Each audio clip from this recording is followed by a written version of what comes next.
आपसे जानना चाहूंगा ताशा कि इतना वक्त क्यों लिया आपने?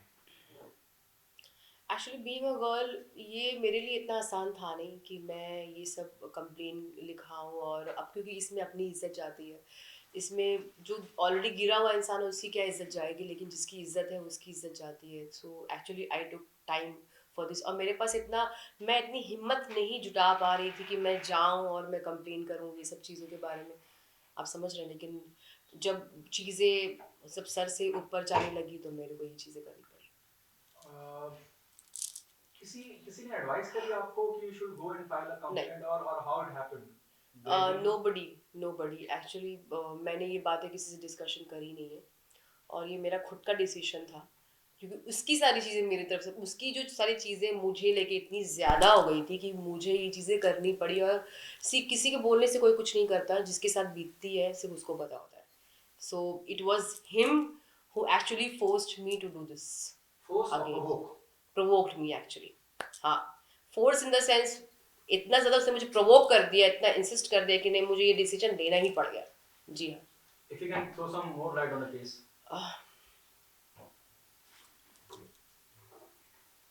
अगर कुछ और बता सके आप डिटेल में इस पूरे केस के बारे में। देखिए, मैं ज़्यादा तो मैं बता नहीं पाऊँगी मीडिया के सामने, क्योंकि अगर आपको रियली में बहुत डीपली कुछ चीज़ें जाननी है तो आप एक्चुअली, मुझे मुंबई पुलिस वाले ने बहुत हेल्प की, and I want to thank them कि आपने मेरी चीज़ों को समझा और मुझे इतनी हेल्प करी। I would love to thank each one of you, the entire Mumbai Mumbai police, कि आप ने मुझे सपोर्ट किया और इस चीज़ को आगे बढ़ाया। Thank you so much. और एफआईआर मैंने उसके लिए किया है क्योंकि उसने बहुत ज़्यादा बदतमीजी ने, बहुत ही गिरा हुआ काम उसने किया था। मैं जब उसके घर पे गई थी तो उसने मुझे अपने रूम पे बुलाने के बाद ही वाज मेरा, मुझे बोलने लगा कि ताशा, मैंने तुम्हारे लिए वीडियो बना के भेजा, तो तुम मेरे लिए क्या कर सकती हो? तो मैंने कहा कि आप जो बोले मैं शोज़ कर लूँगी आपके लिए। वीडियो आप जब मुझे बुलाएंगे तो फ्री में कर लूँगी, आपको मुझे पैसे देने की कोई ज़रूरत नहीं है। सो आप मुझे जो काम बोलेंगे मैं I will definitely do it. कि अब कोई शूट हो या कुछ हो, इवेंट्स हो या फिर शोज वगैरह हो, म्यूजिक का, म्यूजिकल शोज हो। तो ही सेड कि तुम इतनी समझदार लड़की हो, कैसी बातें कर रही हो, और मैं ये चीज़ थोड़ी बोल रहा हूँ तुमको, तो मेरी बात को तो समझो। तो मैंने बोला, मतलब मैं समझी नहीं आपकी बातें। तो मैं थोड़ी सी अनजान बन रही थी, मुझे अच्छा सा नहीं लग रहा था इसलिए।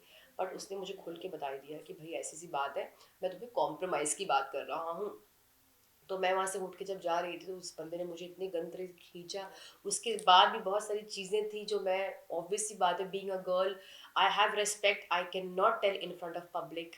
तो बहुत सारी बातें हैं जो मैं, इतनी तो है मुझ में शर्म कि उसको करने में भी शर्म नहीं आई है, बट मुझे बताने में ज़रूर आएगी। तो आप लोग प्लीज़ एफआईआर का एक बार कॉपी चेक ज़रूर कर लेंगे। आईपीसी कौन कौन सी धाराएं लगाई हैं? मैं इस बारे में यहाँ बात नहीं कर सकती, I am really so sorry. So नहीं, मुझे उसे, क्योंकि जब एफआईआर हो जाती है तो उसमें हाँ, एफआईआर में आईपीसी की धाराएं लगती हैं। हाँ, क्या मोलेस्टेशन की लगाई हैं, रेप मॉइस्ट, की हाँ, लगाई हैं? उसकी तो बिल्कुल लगाई है मैंने, उसको उसके अटेम्प्ट टू साथ, रेप मैं ये हाँ, पूछना वो चाह रहा सब हूँ। चीज़ें, हाँ, हाँ, हाँ।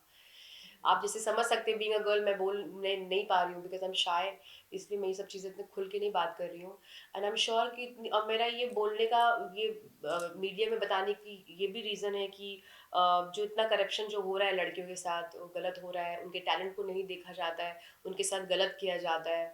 तो ये रुकना चाहिए। पहली बात तो बॉलीवुड में करप्शन हटना चाहिए, ये सेक्स और ये जो कॉम्प्रोमाइज नाम का जो शब्द है उसको ही पूरा मिटा देना चाहिए।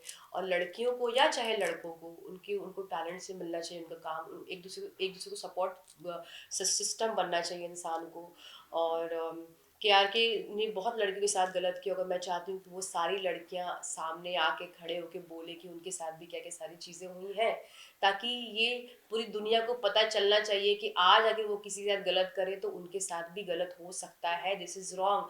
जो गलत नाम के जो शब्द है, जो कॉम्प्रोमाइज सेक्स और ये सब जो चीज़ें हैं, वो कट हो जाना चाहिए बिल्कुल भी। This is the only reason कि मैं क्यों ये सब चीज़ें मैंने मीडिया में बोलना, ताकि ये केआरके एज नेक्स्ट शैतान कोई पैदा ना हो। और ऐसे बहुत सारे लोग हैं जो एक्चुअली लड़कियों के सामने गलत लफ्ज बात करने से भी डरे कि नहीं यार, मुझे नहीं करना है, मेरे भी घर में माँ बहन बेटी बहन है, वही है। सर, केआरके अब पुलिस ने क्या कार्रवाई के लिए कहा है? एफआईआर तो हो गई है, is not in India. He is not in India, क्या एग्जैक्टली। क्या पुलिस की तरफ से क्या आपको इंस्ट्रक्शन या फीडबैक मिला है कि आगे वो कैसे कार्रवाई करेंगे? देखिए, मुझे इतना पता है कि पुलिस का जो काम है वो मुझे उनको बताने की ज़रूरत नहीं है। दे नो कि इनको क्या करना है। सो आई एम श्योर कि मैं उनके काम में कोई भी इंटरफेरेंस नहीं करना चाहती हूँ। आई नो कि वो बहुत ही परफेक्ट तरीके से अपना काम जो है वो कर लेंगे। इट्स जस्ट कि केआरके जैसा शैतान जो इंसान है, जो वहाँ पे बैठे-बैठे सबके बारे में बकवास करता रहता है, जिसको वो बराबरी नहीं कर सकता, तो उसके बारे में वो घटिया बातें करता है। सो पैसे तो गलत तरीके से भी कमा लेते हैं लोग, तो उसके पास अगर पैसा है तो उसका मतलब ये नहीं कि उसके पास पावर है। एक हद तक उसका पावर भी कोई काम नहीं आने वाला है, क्योंकि वो गलत इंसान है। ठीक है? तो इसलिए आई एम श्योर कि आई ट्रस्ट मुंबई पुलिस, वो जो भी करेंगी बहुत ही बेहतर तरीके से करेंगी, क्योंकि आई एम श्योर कि इतना मुझे भरोसा है उन पे। ठीक है, thank you so much. Thank you so much.